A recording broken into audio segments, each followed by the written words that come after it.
We have seen all over the world, and in particular in Europe, over many years, that environmental motives and political support has resulted in a lot of investments in new renewable electricity generation.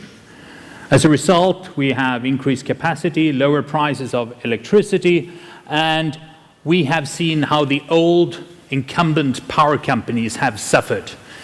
And one of my Japanese staff members has taken the trouble to go through the annual reports of the 16 largest European power companies for the last 6 years, and accumulated result, the sum of the results of these 16 largest power companies have dropped over this period, and in 2015, for the first time in this period, and I dare say for the first time ever, they had a combined negative result.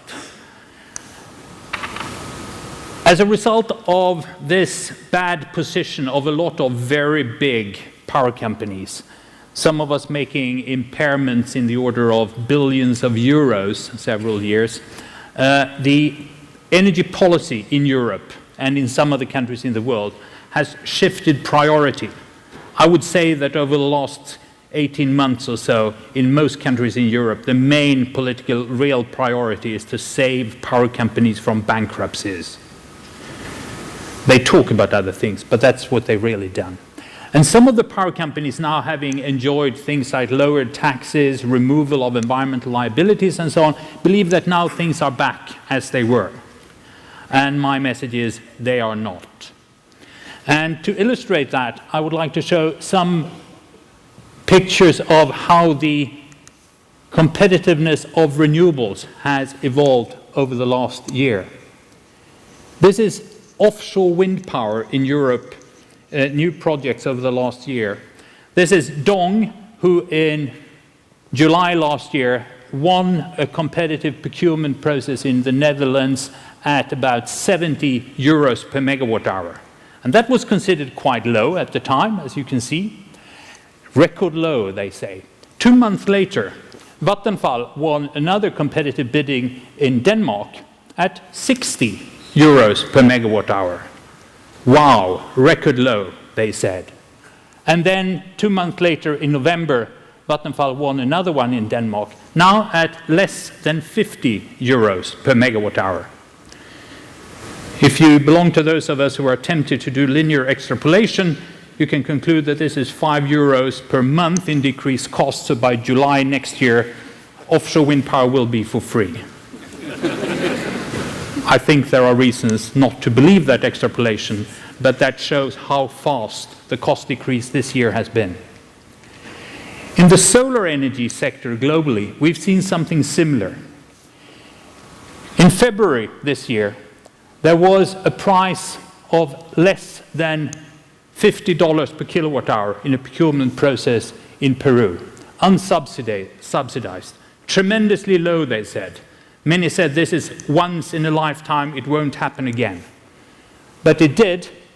Afterwards in Mexico, in April, another contract at about $50 per megawatt hour.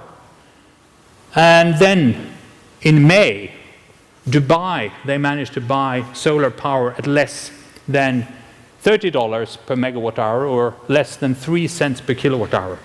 And there was another contract like that at 2.99 in Chile in August, and the new level of 3 cents per kilowatt hour seemed to have established itself. But then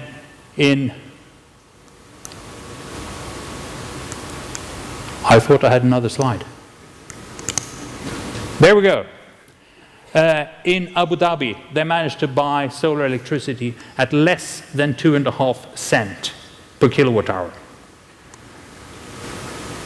Both these two cost trends have occurred in one single year. And here too, if you just extrapolate, you end up with free solar electricity by the end of next year. So dramatic development is ongoing. We have not seen the end of this development, but we have seen something that might be the end of the beginning. In addition to this, you also have a quite dramatic development in information technology, both for control of electricity generation consumption, as well as for business transactions in the sector. And we have the development that we heard of this morning with electric vehicles and battery technologies, which will also change the situation for the industry.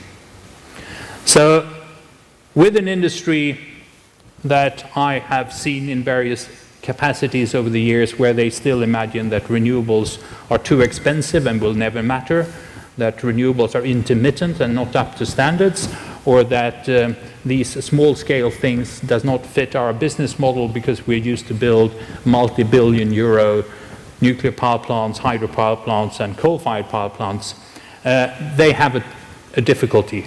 Some of them still believe that customers are resistors in the electricity network. They are facing difficulties, and it provides a great opportunity for those of you who want to feed on utility revenue with new business models and technologies. So enjoy yourself. Thank you.